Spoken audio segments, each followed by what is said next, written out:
In the heart of antiquity, where dominant empires spanned the Eurasian continent, strange cultures clashed and mysterious religions appeared, lies the story of the world at the beginning of the Common Era.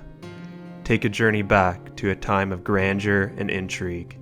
In this period, mighty emperors ruled vast lands and ancient cities thrived through innovation and knowledge. Brace yourselves for a mesmerizing journey through time as we explore the major events and figures of the Common Era, year by year.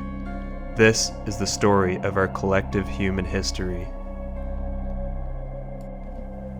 Welcome to the Yearly Histories, where we will highlight the major events that took place in 1 CE and beyond using the Gregorian calendar. Before getting started with the events of this year, we must catch up with what has been happening around the world. In the West, the Roman Empire has been thriving during the glorious reign of Emperor Augustus.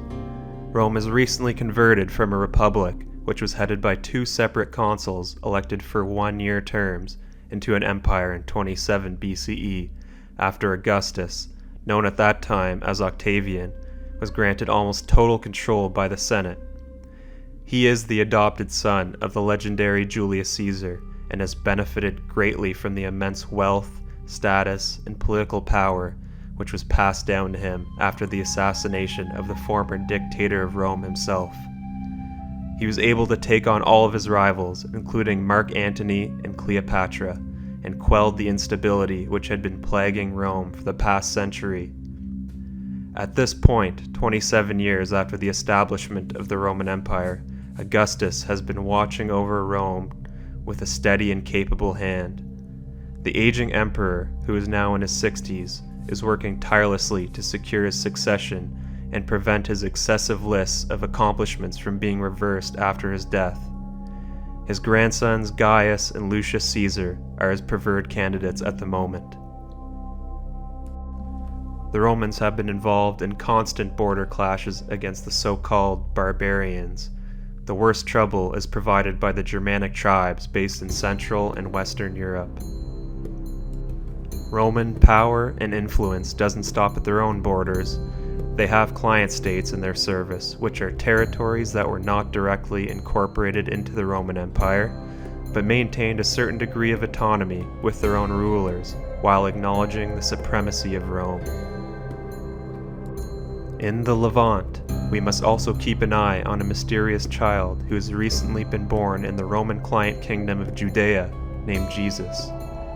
According to the most credible sources, he was born in the year 4 BCE. We might need to check in on his story in the future. To the east of the Romans, we have our second main power, the mighty Parthian Empire, which has been ruling Iran for over 100 years. At this time, they are Rome's chief rivals, having embarrassed them with a crushing defeat at the Battle of Carrhae in 53 BCE, killing the prominent Roman Marcus Licinius Crassus and capturing Roman standards. Mark Antony attempted to get revenge on behalf of the Romans with his own campaign against the Parthians, but in the end, it was in vain. The current king of the Parthians is Phraates V, son of the long-reigning Phraates IV, who is the ruler at the time of Mark Antony's invasion. When the war between Mark Antony and Octavian broke out, Antony could not maintain his conquests. Parthia has multiple minor kingdoms in the surrounding territories as client states, much like the Romans. Moving to the far east, we have the legendary Han dynasty as their third main power. The Han's authority stretches into Central Asia, with its control over Shiyu, also known as the Western regions. The 9-year-old Emperor Ping is on the throne after the death of his father Ai the previous year. Wang Zhengjun as Grand Empress Dowager, and Wang Mang hold control over the young emperor as his regents. The Han dynasty is the second dynasty to unify most of China, after the legendary Qin Shi Huang became the first emperor in 221 BCE. 19 years later, in 202 BCE, the Hans engulfed and consolidated the former Qin dynasty territories.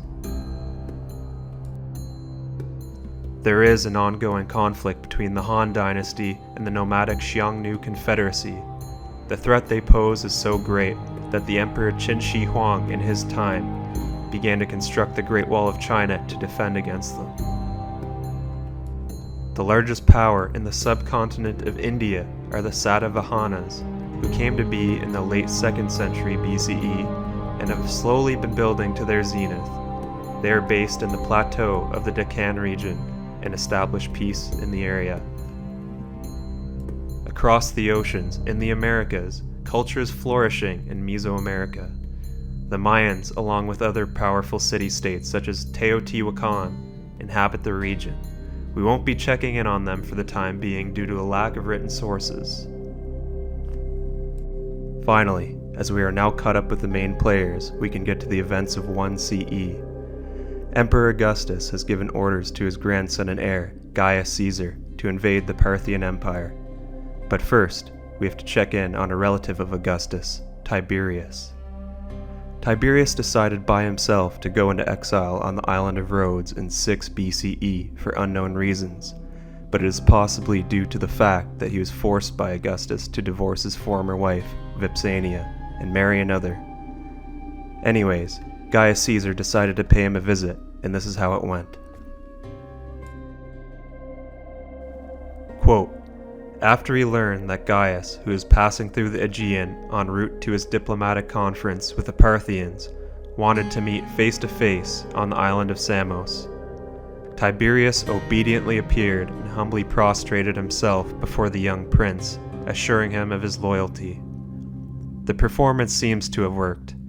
When the meeting was over and Tiberius had sailed away, a member of Gaius's entourage offered to follow the ship to Rhodes and fetch back the exile's head, but Gaius said no, or at least, not yet, unquote.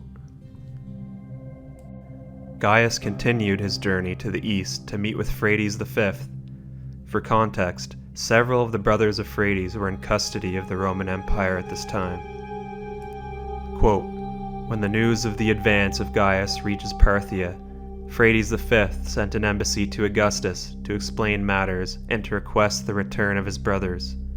The Roman reply was addressed badly to Phraates and directed that he lay aside the title of king and withdraw from Armenia.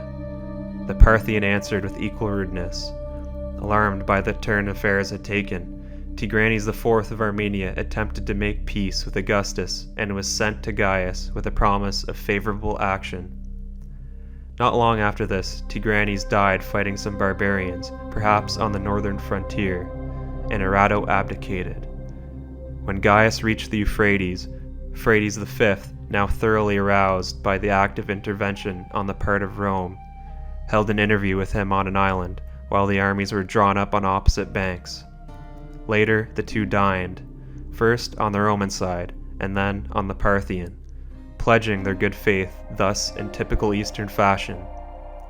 The terms arranged appeared to have favored the Romans, for it was agreed that the Parthians should drop all claim to Armenia and that the 4 Parthian princes should stay in Rome, unquote. In the east, matters of governance are at hand. A census for the territory of the Han dynasty has been ordered. The results of this survey should be revealed next year and will detail the population and living arrangements for the people within their territory.